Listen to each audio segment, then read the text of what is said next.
అందరికీ నమస్కారం.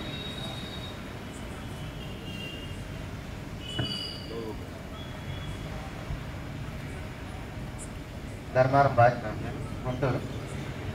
నేను ఆర్టీసీలో కండక్టర్ వర్క్ చేస్తున్నాను. ఇటువంటి అదేవిధంగా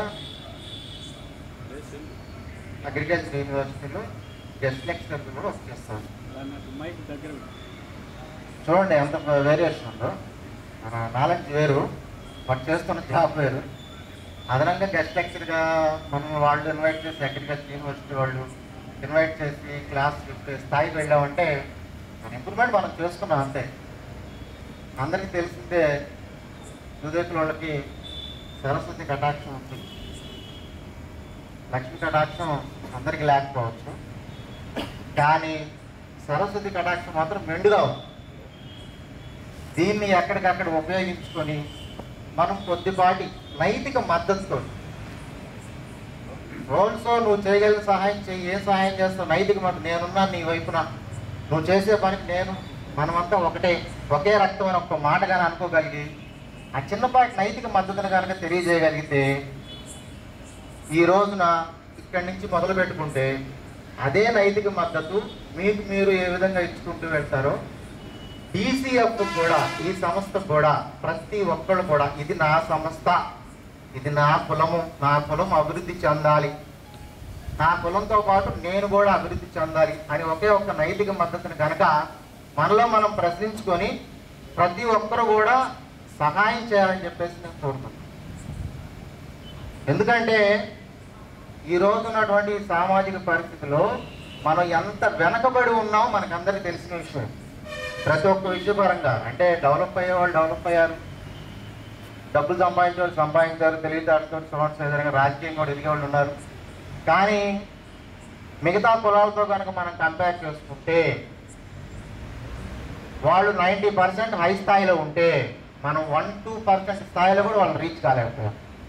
దానికి ఒకే ఒక్క నిదర్శనం ఈ రోజు కూడా మనకు ఒక ఎమ్మెల్సీ లేదు, ఒక ఎమ్మెల్యే. చిన్నపాటి విషయం అంటే ఇది చెప్పుకుంటూ పోతే చాలా పెద్ద పెద్ద విషయాలు వెళ్ళిపోతూ ఉంటాయి. కానీ భవిష్యత్తులో రాజకీయ పార్టీలకు అతీతంగా ఎవరున్నా సరే, వారు ఏ పార్టీలో ఉన్నా సరే, మన కులం అయితే చాలు, మనం డెవలప్ చేసుకుందాం. నేను ఎందుకు డెవలప్ చేయాలన్నటువంటి అంశాన్ని మాత్రం పక్కన పెట్టండి. మనం డెవలప్ చేసుకుందాం, అది ఏ పార్టీలో వ్యక్తి అయినా సరే అని ఒక్కటి పెట్టుకొని కనుక టార్గెట్ తీసుకొని దీంట్లో మనకి ఈ రోజు కూడా జరుగుతున్న అన్యాయం ఏంటంటే మన జనాభాని మనం వ్యక్తపరచుకోలేకపోతా ఉన్నాం. అంటే వాళ్ళు తీసుకున్నటువంటి ఆ లెక్కలు ఏ విధంగా ఉన్నాయంటే దూదేకుల అని ఇంటి పేరు ఉన్న వాళ్ళే దూదేకులోళ్ళు, లేకపోతే సగము హిందూ పేరు ఉండి సగం ముస్లిం పేరు ఉన్న వాళ్ళే దూదేకులోళ్ళు, షేక్ అనుకుంటే వీళ్ళు ఉర్దూ ముస్లిమ్స్ లేదా తురక సాహిబులు, ఈ టైప్ ఆఫ్ వేలో మనకే కన్ఫ్యూజ్ చేసేసి మనం ఏం చెప్తుందో కూడా పట్టించుకోకుండా వాళ్ళ లెక్కల గణంలో చాలా లీస్ట్ తక్కువ సంఖ్యకి వెళ్ళిపోతా ఉన్నాం. దీన్ని మనం అధిగమించాలి. దీన్ని అధిగమించి మన సత్తా ఇది, మన జనాభా ఇది, మన జనాభా ఎంత ఉంది కాబట్టి మాకు ఇన్ని నిధులు కావాలని చెప్పుకోవాలని స్థితిని కనుక మనం చేరుకోగలిగితే ఆటోమేటిక్గా మనం ఏమైతే అనుకుంటున్నామో ఈ డెవలప్మెంట్ అవన్నీ వచ్చేస్తాయి అన్నది మనందరి ఉద్దేశం. దానికి DCF ఒక పునాదిలాగా వేసుకుంటూ వెళ్ళడానికే ఈ సంస్థను స్థాపించడం జరిగింది. దానికి మనందరం అన్నుబాయ్ గారికి ధన్యవాదాలు తెలియజేసుకుంటా ఉన్న ఈ విషయంలో. మరి ఇప్పుడు చెప్పుకున్న జనాభా లెక్క అని చెప్తాను. మరి జనాభా లెక్క ఎలా తీయాలి? దాంట్లో ఒక యాప్ను సృష్టించడం జరిగింది. ఆ యాప్కు గోల్డ్ ఖర్చు అయింది, అయినా కూడా వెనకాడకుండా సొంత ఖర్చుతోటి, సొంత నిధులతోటి ఆ యాప్ను డెవలప్ చేస్తూ ఉన్నారు. ఇప్పుడు ఒక దగ్గర ఒక డేటా ఉండాలి అంటే ఏదో పుస్తకంలో రాసుకొని నేను రాసుకున్నాను ఇది చూడండి అని చెప్పి ఇప్పుడు వినే పరిస్థితులు ఎక్కడా లేదు. టెక్నాలజీ చాలా మారిపోయింది.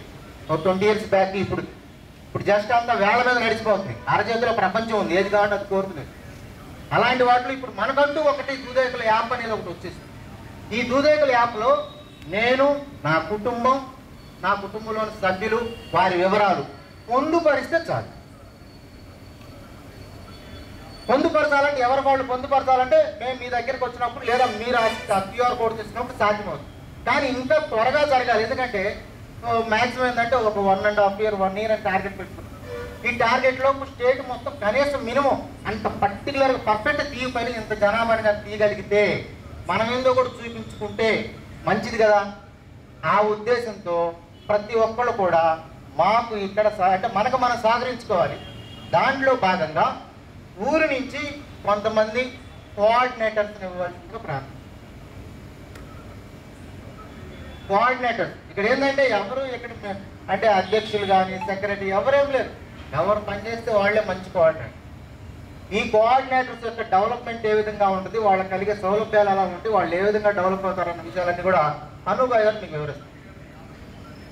అంటే ఏంటి ప్రయోజనాలు ఏముంటాయి, ఆ కోఆర్డినేటర్ వర్క్ చేశాడు కొన్నాళ్ళ పాటు డీసీఎఫ్కి, మనం తద్వారా కలిగే ప్రయోజనాలు ఏంటి, తర్వాత ఎవరైనా పొలిటీషియన్కి ఏ విధంగా ఉపయోగపడవచ్చు మనలో ఉన్నటువంటి వ్యక్తికి, తర్వాత ఆర్థికంగా వాళ్ళు ఏమన్నా ఎస్టాబ్లిష్ చేయాలంటే ఎలాంటి అంశాలు వీటిని మనం తీసుకుంటూ వెళ్ళవచ్చు.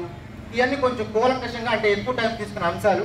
వాటికి ఇంకా అన్న చెప్పినట్టు ముందు అంటే కొంచెం ఎక్కువ మందితో పెద్ద మేజర్గా కూడా పెడదాం చూస్తున్నారు. దాంట్లో కొన్ని అంశాలు అన్నీ కూడా ఇప్పుడు అనుభవ్ గారు విశదీకరిస్తారు.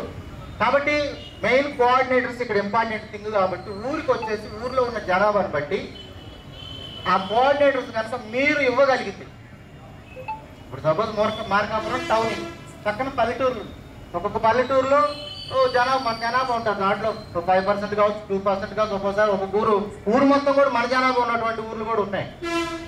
ఈ సంఖ్యని సాధ్యమైనంత త్వరగా తీసి యాప్లో స్టోర్ చేయాలన్నది మా ఉద్దేశం. దీనికి మనందరూ సహకరించుకుంటూ వెళ్దామా? థ్యాంక్ యూ, ధన్యవాదాలు. ఇక డెవలప్మెంట్ గురించి తర్వాత ఏ విధంగా ఉంటాయి అంశాలనే విషయాలన్నీ కూడా హనుభాయ్ గారు వివరిస్తారు. ధన్యవాదాలు.